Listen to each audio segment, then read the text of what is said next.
teďka Jiřek, jakožto člověk, který nás může asi hodně naučit o tom, co to znamená jako zatnout zuby a jít si za tím, co chci. Nejenom ve sportu, předpokládám. Oficiálně je 4násobný paralympijský vítěz. To tak? No, paralympijský vítěz 4 paralympijských her, ale těch medailí tam bylo trošku víc, nicméně tohle bohatě stačí. jo. Já si myslím, že ten sport není jenom o těch výsledcích, tak já nechci tohleto na to vzpomínat, protože každý rok, jak říkám, začíná od začátku s nulou. Tak letos se mi nepodařilo vyhrát mistrovství světa, nicméně aspoň se mi podařilo vyhrát světový pohár, tak aspoň nějaký cíl jsem si splnil. Takže si dáváte cíle na každý rok, co vyhrát, nebo čeho se zúčastní? Tak samozřejmě já nemůžu do toho roku nastoupit s tím, že jenom chci ten rok nějak projezdit na tom kole. Musím, už vzhledem k tomu, co se mi podařilo předtím, musím nějak udržovat si tu pozici, protože až zjistím, že nemám proč jezdit, tak asi z toho kola slezu. Že? Já ten sport dělám nejenom proto, že mě to živí, že to je moje práce, ale dělám ho proto, že, a to je na tom asi hezký, a je to hezký na každý práci, kdo dělá něco, že z toho mají radost i ostatní. Ty tituly, co jsem měl předtím, už mi nikdo neveme, to už prostě mám a není to o tom, že bych musel tu svoji pozici obhajovat každý rok. Ale dneska už si fakt můžu dovolit jakoby tu radost, dělat to proto, abych dělal radost ostatním. Ten handicap, když jsem v 11 letech přišel o nohu pod kolenem, tak mě samozřejmě nejdřív nastřelil k tomu závodit s těmi sobě rovnými, jak říkám, v tom paralympijském pelotonu. A tam, když jsem se dostal na tu nejvyšší pozici a byl jsem na ní třeba už 2-3 roky, tak jsem si říkal, jako co dál. A logická, jasná varianta byla zkusit to mezi těma zdravýma. A naučil jsem se prohrávat, nebo ne prohrávat, ale nevyhrávat. A užít si ty závody i tak. Člověk může být součástí nějakého závodu, aniž by musel mít pocit, že ho chce vyhrát. Já jsem tohle dostal spíš jako dárek od té rodiny cyklistický, že můžu tohleto zažít. A já jsem si to nesmírně užíval, protože zaprvé jsem si uvědomoval, kde jsem, protože to je Tour de France samozřejmě nejvíc, co v cyklistice může být. Zkušenost z toho, jak je tým strašně důležitý pro individuální výkon, třeba špičkově nadanýho jedince, tak to je něco, proč jsem i třeba přišel dneska sem, protože jakoby tenhle ten obor mě hrozně zajímá, protože se v něm dá uplatnit to, co jsem se naučil v tom individuálním sportu a vlastně o té důležitosti toho týmového zázemí pro výkon jednotlivce, tak to si myslím, že budu chtít asi možná použít potom v životě, až budu dělat něco jiného. V 11 letech člověk takovejhle jakoby zásah do vlastního života bere úplně jinak, než kdyby se mi to stalo třeba ve 20.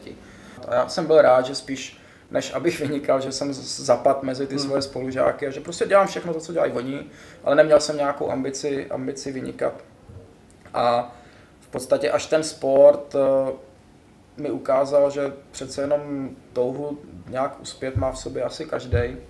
Tak se mi podařilo velmi rychle se dostat jakoby v tom svém oboru na tu nejvyšší světovou úroveň a držet se na té úrovni už teďko, já nevím, 14. sezónu. V čem je jakoby to kouzlo nebo to umění udržet se takhle dlouho ve světové špičce a vlastně mi došlo, že člověk musí být vždycky o krok dopředu v té přípravě než ty ostatní. A to je strašně jakoby náročný na nějakou vnitřní energii, furt se hnát jakoby dopředu a i v momentě, kdy člověk je na té nejvyšší úrovni, kdy je mistr světa, je olympijský vítěz a já nevím, 3 roky zpátky to samý, tak je strašně lehký jakoby si říct tak dobrý, tak stačí. To právě to, že mě něco žene, tak mě pořád drží že to nebylo třeba 3 roky, to není umění vyhrát jednou mistrovství světa, nebo i třeba olympiádu, jako samozřejmě, jako je zatím dřina, jo, musí člověk mít nějaký talent, ale jako není to tak těžký, jako třeba vyhrát 4 olympiády po sobě. Si to člověk ani neuvědomil, ale chce být vždycky zase na té samé pozici, co byl rok předtím. A ví, že musí pro to udělat něco víc a víc. A to, co mě žene, je ta rozdílná motivace. Tak tenkrát jsem prostě jenom chtěl být v tom, co jsem začal dělat nejlepší, nejdřív u nás, pak v Evropě, pak na světě.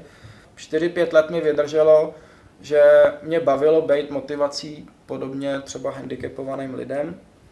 No a dneska, jak jsem říkal už na začátku, mě nejvíc těší to, že ty lidi, kteří mě za celou tu moji kariéru podporovali, tak pro ně teďko závodím. Já mám hrozně štěstí v tom, že ta cesta, kterou jsem šel sám, tak jsem si ji musel prošlapávat, protože nikdy tady nebyl jakoby handicapovaný sportovec, který by dostal šanci to dělat profesionálně. To jsem musel jako tuhle cestu objevit. Co ta knížka? Napsal jste knížku, jmenuje se Frajer. Jo, tak to bylo v té době, právě kdy jsem jakoby měl pocit, že chci motivovat podobně handicapovaný lidi jako k aktivnímu životu. A ne, aby dělali sport, ale dělají cokoliv. A zjistil jsem totiž, že ty lidi, kteří mají nějaký zdravotní handicap, tak když dostanou příležitost, tak jsou třeba schopní v těch jednotlivých oborech dosáhnout špičky, protože mají v sobě nějakou větší vnitřní motivaci, než má třeba člověk, který díky bohu tu zkušenost nemá. A zase to byla věc, která mě naučila, že opravdu každá dobrá věc nebo každá velká věc se rodí ve velkých bolestech. A to je zase taková ta věc, že člověk ví, že cokoliv chce dosáhnout, takže to bude něco stát. Samozřejmě ten krok, kdy já jsem dělal sport na 100%, už jsem třeba vyhrál první hry v Sydney, ale přitom jsem ještě na 4 hodiny chodil do práce. V té době prostě přišla nabídka mých sponzorů, že budu moct prostě za jejich firmy jezdit na kole a stal bych se vlastně jakoby prvním handicapovaným sportovcem, který by byl profesionál, což je těžký krok, protože obětujete jakoby dobrou práci, jistý zázemí, něčemu, co může třeba po roce vybouchnout. Já věřím tomu, že pro každého člověka je strašně důležitý to zázemí rodiny nebo těch nejbližších.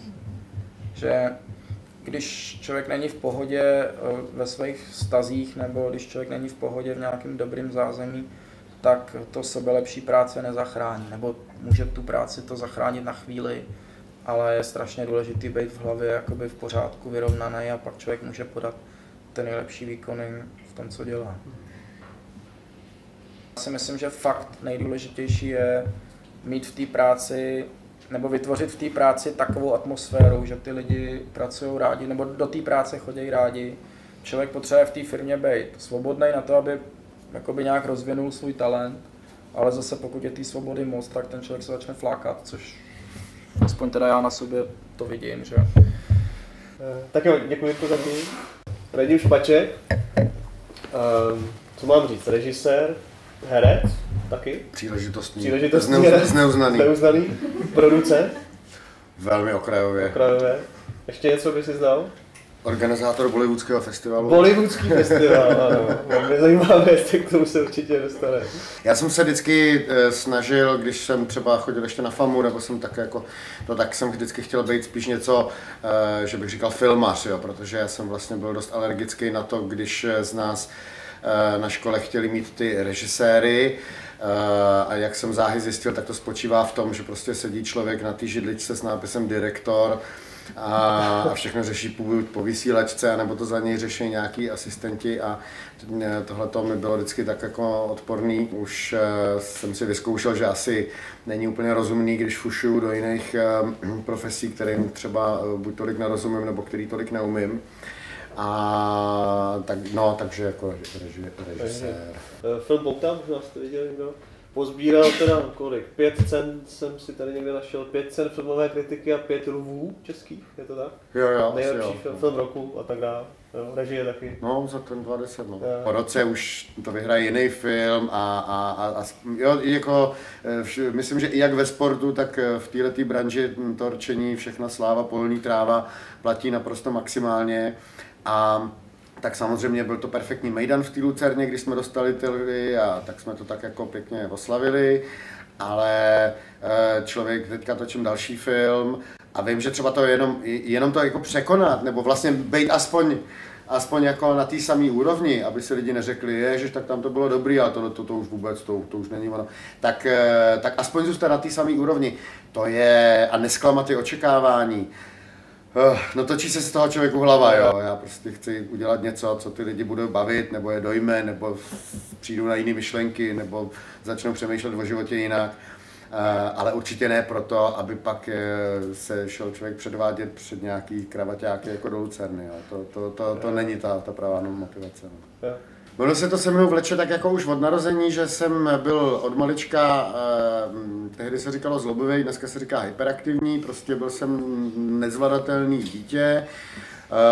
Dodatečně už teďka samozřejmě to máme s rodičema pořešený a jako vlastně, vlastně strašně obdivuju, že to vůbec jako vydrželi, že pořád jsem teda někde lítal, něco rozbíjel a někde prostě utíkal a tak. A trefa teda nastala v okamžiku, kdy mě přivedli do Dismaňáku, což je ten Dismanový dramatický soubor v Českém rozhlase a tam jsem začal teda exhibovat v těch různých televizních vysíláních pro školy a rozhlasových hrách a takhle a to mě teda jako strašně chytlo, že jsem teda začal takhle jako blbnout a vlastně to mě jako začalo tak nějak jako hrozně bavit a pak se z toho teda vyvinulo, že jsem se přihlásil na herectví na konzervatoř. Ale pořád jsem byl takový jako nevybouřený, takový nezvladatelný, divoký, pořád jsem byl v nějakém průšvihu, podmínečně vyloučení, protože jsem byl drzej na konzervatoři a do toho přišla revoluce, kdy člověk najednou měl pocit, že si může dovolit už úplně všechno a začal jsem si opravdu velmi programově jít svojí cestou v tomhle tom, že si nenechám kecat do toho, jak mám žít nebo co budu dělat. Až myslím, že jsem to nějak možná trochu přeháněl, že jsem si jako to tak jako nadirigoval, pak jsem najednou zjistil, že třeba jako nemám peníze. Ale tak jako prožil jsem si takový ty klasický studentský nuzný léta, což myslím, že bylo jenom dobře. No a vždycky jsem byl takový jako spíš konfliktní a spíš člověk, který se rád jako s lidma jako ne, že hádá, ale tak pořád se jako rád něco řeší, prostě jako stav světa a všechno možný. No. Tak jsem si vzpomněl právě na ten prvák na FAMu, kdy jsme měli šéfa ročníku Dušana Kleina, režiséra, a on tam seděl takový s tou dýmkou a tak jako vedl ty řeči a mě, tomu největšímu jako rebelovi a tomu divokému klukovi říkal, že vlastně největší umění režie je vybrat si ty lidi, kteří to udělají za vás, tu práci.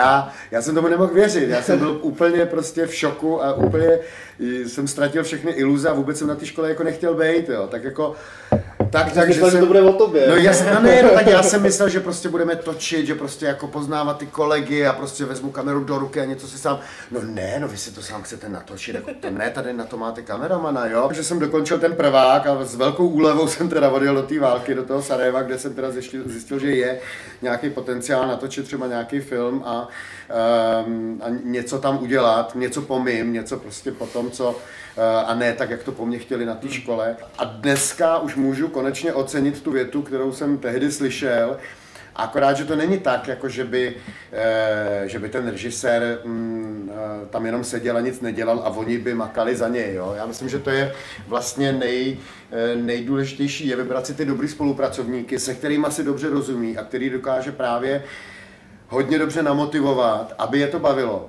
Aby vlastně šli s tou látkou, šli s tou prací, aby to jako nebojkotovali, aby to vlastně jako tomu pomáhali. A to je ta největší, jako teda, to je ten největší asi jako výkon toho režiséra na tom place. Já vlastně, když mi jako říkají, ježiš, ten film byl tak jako krásný, to se tak povedlo, no tak to se hlavně povedlo tomu kameramanovi, to se povedlo tomu scénáristovi. A já jsem byl takový vlastně víceméně mediátor nebo zprostředkovatel toho, že ten rekvizitář, když mi ukáže 3 nějaký rekvizity, tak já vyberu tu správnou, na to se cítím, to jako jo, to poznám. Opravdu náročný na tom je spíš teda namotivovat ty lidi, aby to dělali rádi, aby je to bavilo, aby za to položili život, bude-li třeba. A aby jako to měli pocit, že to k něčemu je a že vím, co chci. A dokonce i v tom okamžiku, kdy vůbec nevím, tak to nesmím dát vůbec najevo. Protože to najednou by je úplně by spadli, úplně by mi přestali věřit, úplně by přestali mít víru v ten projekt. Tak samozřejmě, že když člověk točí televizní seriál pro Primu, tak asi je těžký přesvědčit jako lidi, že to je moje srdeční záležitost. Opravdu zřídka, kdy se mi podařilo uvrtat se do něčeho, co mě fakt štvalo, nebo co mě nebavilo, nebo co bych proklínal. Jo. A když je to teda něco, co zrovna není ta srdcovka, tak si v tom člověk ale stejně musí něco najít, jako, co ho baví. Samozřejmě teďka, jak jsem točil film někdy v červenci, podle scénáře Ondřeje Štindla, opět, že jo, stejná parta, jako jsme dělali Pouta, tak akorát se to jmenuje Místa, odehrává se to ne v 80kách, ale v 90kách, tak tam to bylo jasný. Přesně jsem si ověřil, že prostě vybrat správně ty lidi, aby na sebe slyšeli, aby jako spolupracovali a byla tam ta jako suprová energie. To se teda sám jsem úplně byl překvapený, jak se to povedlo. Jako, a neví člověk, čím to je. To není o tom, že se vybere ty nejlepší z nejlepších. Ne, spíš nějak jako, že to musí jako zapadnout do sebe. Super. Co ten Bollywood teda? Řekni nám tomu něco. Já mám rád Indii jako takovou. Samozřejmě, když už jsem byl poprvé v Indii před 14 rokama, tak jsem si říkal, tak si zajdu do kina, když jsem teda tak od toho filmu, tak jsem si zašel do kina, vůbec jsem nechápal, o co šlo, prostě bylo to v hindštině, narvaný kino, což už samo o sobě je teda, jo, tam ještě lidi chodí do kina, jo, jako tady, takže třeba letos na festivalu, na který vás srdečně zvou od 10. do 13. října, kino Světozor, tak máme... na cvičení, jak tam strčil. Tak máme třeba první film se zombies. První zombie bollywoodský film, no. Je to samozřejmě s velkou nadsázkou, takže to mě na tom baví, že oni si dělají, že oni si z toho sami umějí udělat srandu, no. To jako, to oceňuju. Super. Co to ta tvoje cesta jako je, jestli bys to uměl jako někomu předat, jo? Jako jak jsem se dostal na tuhle svou cestu a vím, že to je ta správná. No, Já teda samozřejmě třeba po tom, co jsem dostal Plišovýho lva v roce 99 Já jsem zapomněl, tak ocenění. To je za nejhorší film, nebo něco. Že jsem jediný, jako kdo má oba. Ono už se to nedává, tak asi zůstanu. No, tak samozřejmě jsem tak si všichni chudáček a dostal jako za nejhorší film, což byl takový experimentální absolventák na FAMu, rychlé pohyby očí. Tak jako OK, já jsem to nějak moc neprožíval, protože jsem věděl, že to bude taková věc, která všechny naštve a nebude to bavit. Tak jsem prostě 12 let jako čekal, jestli něco přijde, no. A to jsem teda měl velké pochybnosti, jestli to, co jsem si vybral, jestli je ta správná cesta.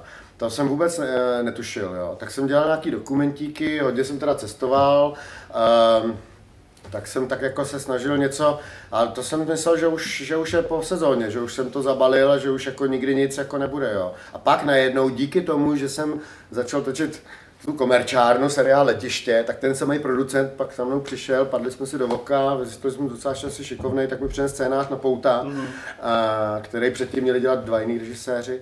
Tak se to takhle sešlo a tam jsem si najednou řekl, jo, tak teďka ještě to jako nepokazit, jo, ten film, protože to by teda byl velký průšvih, samozřejmě, kdyby se to nepovedlo. Ta jistota není nikdy, že to je správná cesta, ale že je moje, to vím a to jsem vždycky chtěl a to už jako od té prvotní chvíle, kdy si člověk řekne, ne, jako nebudou mi tady vyprávět v té škole, jako co mám a co nemám a nebudou mě tady jako poučovat a těžké konflikty, jako i třeba v té české televizi, se tady mluvilo o těch firmách, jo, velkých, kde prostě ty lidi jako tam chodí otráveně, se ploužejí. No to je na těch Kavčích horách, to je úplně jako instantní, jo. Chrám, prostě, to je přesně, to je chrám týhletý nenávisti k práci, jo. To je neuvěřitelný, jo. Ale mezi nimi se pohybujeme my, jo, který jako se tam snažíme aspoň občas něco jako dodělat. A tam se plouží ty chlapici v těch bačkorách, který by nejradši jako to celý jako zabojkotovali, tak je to vlastně hrozně zajímavý kontrast a říkám si, jo, jsem na správné straně. tak možná jako potvrdit. No, možná tohle to je, že občas člověk zabloudí někam a říká si, jasně, tady bych nikdy být nechtěl, jdu správnou cestou. Jo. Tam, jsem si ještě jako drobnost všimnul, že jsi tam protlačil, nebo dělal jsi tam nějaký magazín Queer v české televizi. Jo. Jsem říkal, to musela být nějaká partizánská akce, nebo jako povolili ledy na chvíli. Ani ne, no tak my jsme vsadili na to, jak se byla celá parta, který jsme to vymýšleli, jako já jsem byl jenom takový pátý kolo uvozu, ale vsadili jsme na to, že prostě jako česká televize má ze zákony vysílat pro menšiny.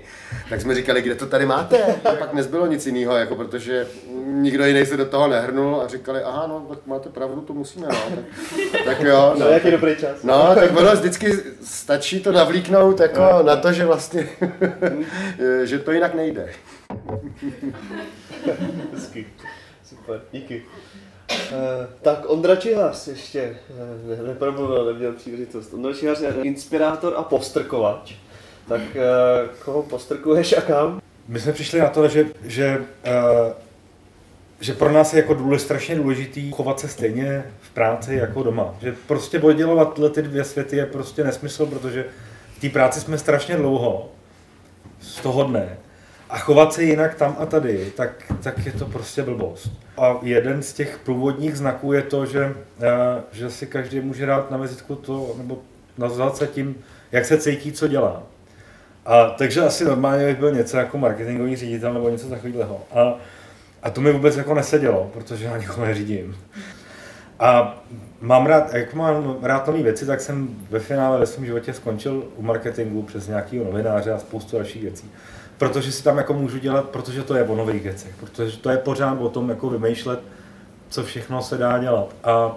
A Inspirátora Postrková s tím souvisí, protože v zásadě já jsem v té firmě začal dělat to, že si myslím, že marketing není o jednom člověku nebo o jednom oddělení, ale je o každém z nás.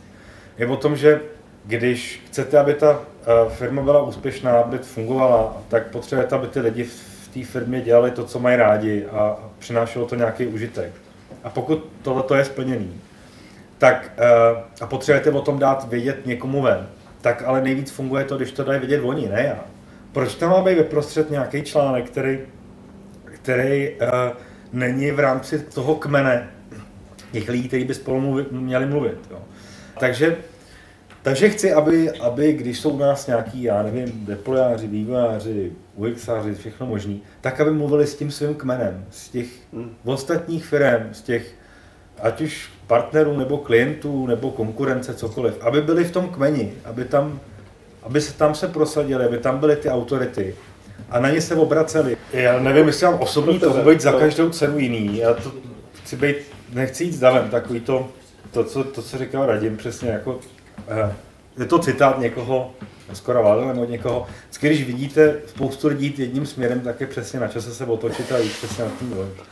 Jsem přesvědčený o tom, že jenom ty věci, které jsou opravdu jako radikálně jiný, než co dělají všichni ostatní, tak někoho zajímají. Můj oblíbený inspirátor je Seth Godin, který má hezkou tezi o fialových kravách, se který jsou už jako všichni nešťastní u mě ve firmě. A to je o tom, že když jedete někde po poli a vidíte všude hnídá kráva, strakatá a hnědá strakatá, vás to jako nezajímá. A když vidíte jenom fialovou krávu, tak se jako zastavíte, pravděpodobně. To je jedna věc, kterou děláte, a druhá věc, o tom někomu řeknete. No a to je to, co bych chtěl, aby ta firma, který dělám, aby v tomhle tom excelovala, aby v každém tom styku, který má, ať už je to s novýma zaměstnancema, nebo s potenciálníma, s klientama, partnerama, tak tam tohle to bylo, aby vždycky ta zkušenost byla ta zkušenost s tím setkáním byla tak výjimečná, že budou mít nutkavou potřebu se o ní s někým dalším podělit. Moje úloha v té firmě teďko je snažit se různými způsoby inspirovat a postupovat, protože ty lidi sami moc nechtějí. Ne, úplně z přirozenosti. A půjdeme k tomu, ještě se tě teda zeptám, no. To musím, když jsme toho jít vlastní cestou, ty jdeš boss. No. Proč? O čem to je? Mě to baví. je to strašně příjemný. Jo. Já to asi 2 měsíce to praktikuju, takže ne nějak dlouho, není to jako letitá záležitost. A až mi bude zima, což předpokládám bude tak za 2-3 dny. Vzhledem k tomu, co se vyvíjí tady nahoře, tak si asi ve sebou budu boty. To je strašně příjemný cítit, protože to je další smysl, kterým cítíte to město. Nebo ten prostor okolo sebe. Že to nejsou jenom jako, že ten hmat jinak moc jako v zásadě nepoužíváte. A ty nohy jsou strašně citlivý na to asi, takže... Dobře, tak pojďme teda k tomu, co jsme vlastně tady předtím nakousli u obou plánů motivace. Jako ta jedinečnost cesty pro každého člověka. Co s tím teda je firma, potkáváme se kolem něčeho, čemu se začalo říkat svoboda v práci jako konceptu. Je teda jeden z průkopníků, že jo? Asi takový nejvíc viditelný, minimálně v tom IT. Takže co je ta vaše cesta, co se týče toho, jak mít lidi jakoby našláplí, aby tak, jak říkal Radim, lítali po tom place, dejchali pro to? Naše cesta, já nevím, kde skončí. Já vlastně vím jenom, že jsme se někam jsme se vydali, že tou cestou chceme jít. A kde skončí, to fakt netuším, jak to možný za půl roku zabalíme a řekneme, ale je to hezký povídání, ale nemáme na výplaty. Což se asi nestane. Ale no to je v principu jako do perspektivy je potřeba říct, že to teda jako roste, ne? Jo, to je jako pořád roste, 100 milionový čísla jsou v pořádku. Zaměstnavatele roku a tak. Jo, to sedí všechno. Tak pokračuj. Ne, to funguje, ale ono to funguje, protože i než jsme se vydali touhletou cestou, tak ta firma vždycky šla potom, že všechno má být jako dlouhodobý. Takže i s kýmkoliv, s kým jsme se potkávali, ať to byli ty zákazníci, nebo to byli zaměstnanci, kdokoliv, tak to bylo hlavně o tom, že chceme jako s těma lidma dělat dlouho, že chceme hlavně dělat s lidma, kteří nám sedějí. A ne ty věci dělat jenom pro prachy. Ne, že by se nám to nestalo, že bychom nikdy nedělali věci jenom pro prachy, to taky. Ale aby tam nebylo tohleto. Respektive ještě jinak. Když něco funguje, když něco děláte rádi, když vás to baví a vás a ten kolektiv okolo, tak se ten úspěch dostaví. Pak ty peníze přijdou. A přijdou jako až druhá věc. Jako ne, že se na ně nesmí koukat vůbec, ale jsou ten důsledek, nejsou tou příčinou. Nemyslím si, že je na světě někdo, a možná jsou výjimky, kdo jako si řekl, tak jako já chci vydělat co nejvíc peněz a teď budu vydělávat peníze na čemkoliv. Že to jako, že pak bude úspěšný. Aby to všechno fungovalo, tak mám takový 3 kruhy, že jeden je vášeň těch lidí, že musí najít vášení v tom, co je baví. A je úplně jedno, co to je. A pak musí mít nějaký talent pro to taky. A ten 3. kruh je důležité, že to má nějaký jako prospěch pro tu společnost, nebo ať je to firma, rodina, cokoliv. A když se tohleto všechno potká, zaklapne, tak v zásadě ta firma musí dělat jenom jedinou věc. A to je připravit to prostředí, aby to tam mohlo vzniknout. Většina firm jako klade strašnou spoustu překážek. Ono se uvádí takovýto všechny ty opatření, jako takový ty lípačky a sledování a tak dále. To všechno se dělá kvůli těm, kteří nechtějí pracovat, flákají se, nebo se dokonce i kradou a tak. Tím, že nastavím všechny tyhle ty pravidla, opatření, restrikce a tak dále, tak těm zbytku, těm 97% říkám, já ti nevěřím. Takže to, co my se snažíme, to, co jsme dělali teď jako nějakou dobu, třeba rok, 2, tak jsme se snažili odbourat všechno, co by ty lidi mohlo nějak omezovat. Teď už jsme ušli nějakou cestu a zjišťujeme, že to jako není tak jednoduchý, že to jenom o tom není, je potřeba dělat ještě spousta dalších věcí, ale primárně to bylo odstranit všechny ty překážky, takže nikdo nikomu neschvaluje dovolenou, každý si ji schvaluje sám a takovéhle věci, ale vždycky tam s tím musí ta odpovědnost. Jak to máš ty? Jako, co jsou věci, které se ti potvrdily, potěšily tě a jsou nějaký, které tě zklamaly nebo překvapily jako v téhletý misi odbourat ty překážky? Zklamali, já nevím, jestli zklamali, potěšilo mě samozřejmě spousta věcí, spousta lidí najednou, o který by to člověk nečekal třeba předtím, tak se prostě zvedli, vzali na sebe odpovědnost a tak dále a začali dělat něco, co by předtím od nich nikdo neřekl. A zklamali, ono je to možná jako přirozená věc v tom, že čím víc jsme se začali zaobývat, někdo víc, někdo míň, svobodou v práci, tak se zabývá svobodou jako takovou, začíná to člověka ovlivňovat jako individualitu. A začínám zjišťovat, že to je mnohem víc o tom, jak vnímáme ty věci my jako lidi, jak se na ně napojujeme, jak nás ovlivňují. A mě ovlivňují třeba v tom, že se jinak koukám na výchovu svých dětí, hledám prostě jiné cesty než standardní, hledám se jinak na vzdělání a na spoustu dalších otázek, tak mě to prostě mění. A také to různý míře mění ty lidi v té firmě. Občas vybujejí věci, které by se asi v běžné firmě nestaly. U nás jsou věci, že si jako lidi, když je na konci zisk, když je zisk, tak je zisk a ty lidi se ho dělají sami mezi sebou. Nějakou část toho zisku si dělají tak, jak chtějí. Tak, jak se dohodnou mezi sebou. Nikdo jim neříká ze zhora, ty si dělal takhle, dostaneš 10, ty si dělal blbě, dostaneš 5. Ale musí si vyříkat mezi sebou, kdo jak k tomu přispěl, což je pro někoho hodně těžký a je to emocionálně velmi těžký. Ty lidi se jako teprve učí skrze ty emoce vlastně vyjadřovat sami sebe, vyjadřovat se svůj vztah k té firmě, vyjadřovat si spoustu dalších věcí. A jak to jsou emoce, tak jsou často nekontrolovatelné, často jsou si říkáte, že to je moc, ne, už tohleto. A jak mají ty lidi volnost a jsou pobízený k tomu, aby mluvili, aby to sdíleli, tak se prostě rozběhne jako spousta flameů přes nejrůznější komunikační kanály. Ale není to vlastně špatně. Je to dobře, protože to jde a protože to musí prostě všichni projít a prožít. ale jsou to prostě spousta těch záležitostí, jsou okamžiky, kdy si říkáme, to je fakt těžký, je to mnohem, každý tím krokem, který uděláme, tak zjišťujeme, se odvírají spousta dalších otázek a věcí, které jsme vůbec absolutně jako netušili. Jsme si říkali, že to bude, tak zrušíme všechny ty restrikce a omezení a lidi budou strašně happy, šťastní a budou teď mají tu možnost zkvétat. No, ne všichni chtějí, protože svoboda sebou právě nese spoustu odpovědnosti, sám za sebe hlavně a spoustu dalších věcí, které ty lidi jako nechtějí. Nezajímá mě, jak firma hospodaří, nezajímá mě, jako, jak se kdo tamhle s kým co dělá, prostě mě to nezajímá, to jako nechci. Já chci, aby mi někdo dával úkoly, já nechci být ten, který je ostatním, nebo aby si vytvářel vlastní práci, já chci, aby si mi dal úkoly. A tak je to prostě každý jiný a to je to v pořádku, není to nic jako špatného, ale musíme se s tím jako společnost nějak vyrovnávat a nějak musíme skloubit všechny tyhle ty věci a teď neříkáme, tak ty chceš být úkolovaný, tak sem nepatříš a běž. To ne, to samozřejmě rozhodně ne. Jako jsme produktem toho systému, který je založený na tom jako vnucování vůle těch nad náma a to od vzdělání, od rodičů, škola, všechno a pak ty práce a všechno. Furt říká někdo nahoře nade mnou, kdo mi říká, co mám dělat. Pořád mi někdo říkal, co mám dělat. Víte, kde se to ty lidi mají naučit? Teď tam jako nemají kde. Takže prosadí se jako individuality, jako kluci, kteří prostě mají ten drive a vědí od začátku, co chtějí dělat. Vědí, že chtějí touhletou cestou. No a drtivá většina lidí určitě ne. Ale bude to trvat dlouho, než nějaká významnější třeba část té společnosti bude tohleto náchylnější na to jako brát odpovědnost sám za sebe a nesvolat jí na ostatní a jít chtít jako tou svojí cestou a ne se schovávat v davu a ne hlavně nevyčnívat. Jak to jde, Jirko?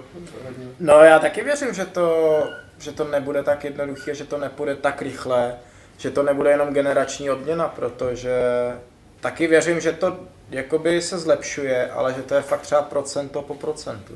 Dneska já, když třeba se bavím se studentama na středních školách při těch debatách, tak vidím, že jsou jako daleko sebevědomější, než jsme byli třeba my. Za tím sebevědomím i cítím, jako že něco umějí nebo že něco chtějí dokázat. Ale zase snadno takovejhle charakter se snadno zničí, když potom přijdou do nějakého zaměstnání, kde na nich bude sedět nad nima nějaký šéf, který prostě vyznává tu opačnou metodu. A ty lidi, pokud nejsou vyloženě extrémně silní, tak se zlomějí časem. To jako doplně, že to není o tom, jestli chci být lídr nebo nechci být. To je úplně jedno. Jako. No. Jo, každý přirovnáme k tomu koláči, někdo má rád ten kraj, někdo ten střed, není jeden lepší než druhý. Nebo to, aby si našel to, co je jeho. Protože svoboda není anarchie. A tam jako musí fungovat spousta pravidel. A je to o tom, že svoboda jednoho končí tam, kde je svoboda druhého. A stejně ty, jako jsi režisér, tak v ostatní máš nějakou misi, nějaký úkol, za kterým jdeš a v ostatní se souhlasil, že s tebou do toho půjdou za nějakých podmínek. A jedna z těch podmínek je, hele, potřebujeme, aby v okamžiku já jsem byl ten, který řekne go a oni s tím budou rádi souhlasit. Jo. Jedna věc je, jako jestli chci, aby mi někdo říkal, co mám dělat v nějaký části toho svého života. A druhá věc je, jak se projevují třeba v jiných částech. Jako, je jenom jako o ten postoj jako člověka, že chci prostě rozhodovat sám za sebe mnohem víc, než aby někdo jiný rozhodoval za mě. Je to o té míře. Někde nejsme všichni, že všichni tam nebo tam. Jo? Každý to má v různé části života, rozhodování, to má různě. Ne, ale podle mě je důležité, když člověk chce po někom jakoby svoji vlastní svobodu, třeba v rozhodování nebo v té firmě, tak za to ale musí úplně stejným podílem nabídnout tu svoji odpovědnost za tu věc. A to právě si nejsem jistý, jestli ty lidi chtějí, nebo jestli ty lidi umějí, všichni. Potřebujete, aby byli iniciativní, aby byli kreativní, aby byli angažovaní, aby přicházeli s novými nápadama, protože je to strašně rychlý ten svět. A když nebudete dostatečně rychlej, tak vás přejedou vedle. Takže potřebujete takovýhle lidi.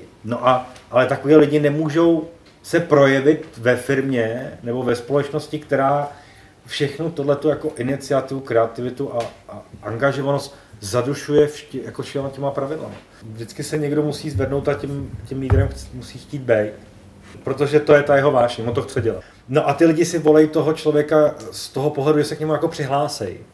Že jako řeknou, jo, tomuhle tady je Pepa, tomu já věřím, za Pepou já půjdu a chci být v jeho týmu. A teď pojďme to nějak zakončit, jestli na takovou jako blbě formulovanou otázku vystřelíte, co vás první napadne. Když si to za sebe shrnete, bavili jsme se o spoustě věcech spojených tím tématem jdu si vlastní cestou. Tak napadne vás, co říct jako dobrou radu, jak si tu cestu hledat a držet se jí, když už ji najdu. Jak to máte každý za sebe? Nevím, hledat si ji. Já ho nepřestávat hledat, no, když ji nemám. Kdybych ji neměl, tak prostě pořád hledat, jako nerezignovat na to, že věci jsou tak, jak jsou a že se nikdy nesmí změnit, tak to mi přijde jako, to mi přijde jako smrt, nestejný. No, jsou třeba lidi, kteří vůbec nevědí, že to jde, jo? No, takže vlastně nějakým způsobem nejenom teda pro sebe jako hledat, ale snažit se třeba jako teda nějakým způsobem i tím životním stylem nebo vůbec tím způsobem komunikace s lidma vlastně zkoušet ovlivňovat a nějakým způsobem inspirovat i ty ostatní. A myslím si, že nás čekají teďka léta, kdy prostě takový ty ostrůvky, které spolu budou mluvit a držet a snažit se o něco pozitivního, takže to bude čím dál tím víc potřeba, tak si myslím, že i na tohle je třeba myslet, než jenom pořád jako ta svoboda a kudy já, že jo, prostě, ale nějak jako i třeba se snažit to tak jako občas střelit i takhle někam vedle, no. No, já si myslím, že ta vlastní cesta není jenom jedna a že když člověk po ní jde, tak nemůže nabít dojmu, že ta jeho vlastní cesta je ideální pro všechny a najednou si začít myslet, že i pro mě to je cesta až jako do toho hrobečku někam. Každá ta křižovatka, která na té cestě je, může být vlastně ta jeho další cesta, jo? Že prostě člověk musí tu svoji cestu hledat furt, protože každý den ráno se zbudíme a jako můžeme se najednou vydat někudy jinudy a třeba to bude lepší ještě než ta předtím, takže přesně jak to hledat furt. Kdybych to možná jen doplnil, mně se hrozně líbilo to, co říkal Radim, že to je o tom jako nastavení, že když člověk jako nastavený, tak ho ty věci potkají. A nebo nepotkají, když na to není nastavený. Jo, že prostě, když jsem nastavený, že chci hledat, potkávat takové lidi, tak je potkám. Dříve či později. Většinou, asi, možná. Skvělý. Moc vám děkuju všem. Děkuju moc a teď je čas na ten dotaz.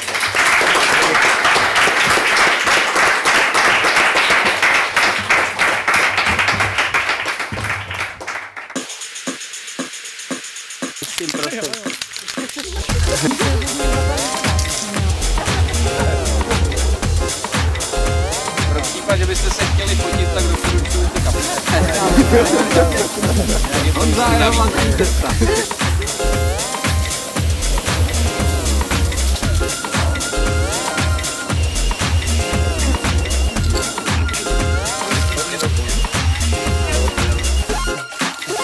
Třeba takhle? Opa, ještě do toho.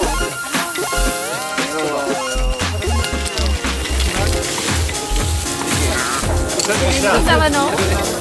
Fialovou. A je to nová. Tak kdo se cítí? No, dobrý. Předseda do dřevo.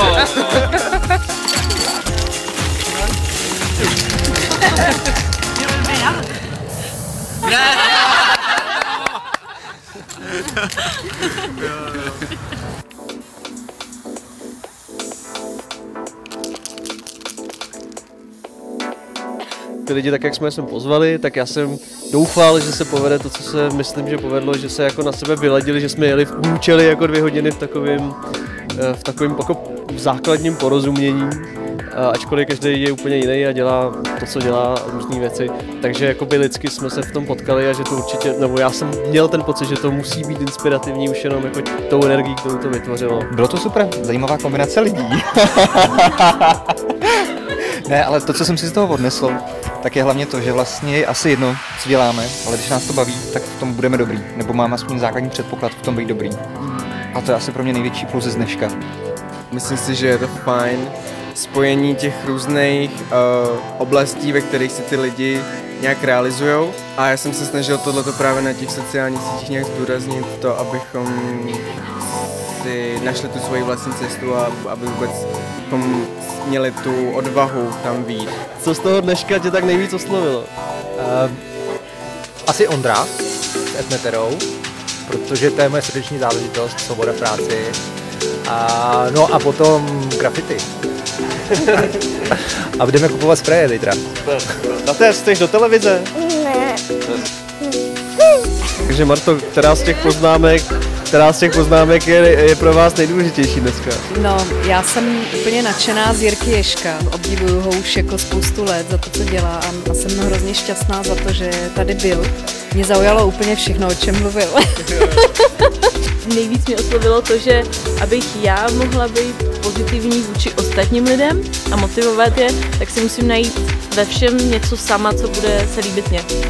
Jaký je to pro vás pocit slavit první rok zahrádkářů společně? Rád bych si dal ještě trochu sýra. Co myslíš, že jsme jako dokázali, že ten rok jako už to táhnem, nebo přes rok, jako, co jsme tím přinesli světu? Slyším, že říkáš. Co si tím chci dokázat?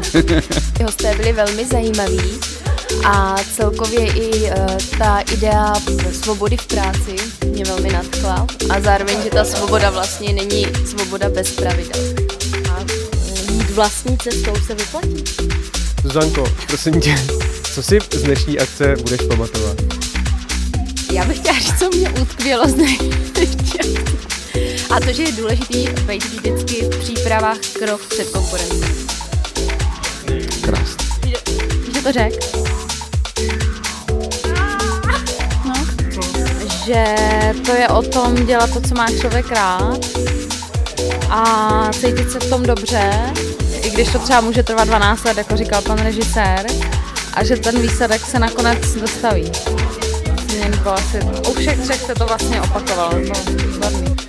Já si myslím, že svět je bohatší minimálně o jedno graffiti. O pěkných pár, pěkných setkání. Máme tu pár nových a pár starých kamarádů. Padly nějaký moudrý slova. A celkově si myslím, že svět nám o něco líp vzkvétá. Vzkvétá. Vzkvétá.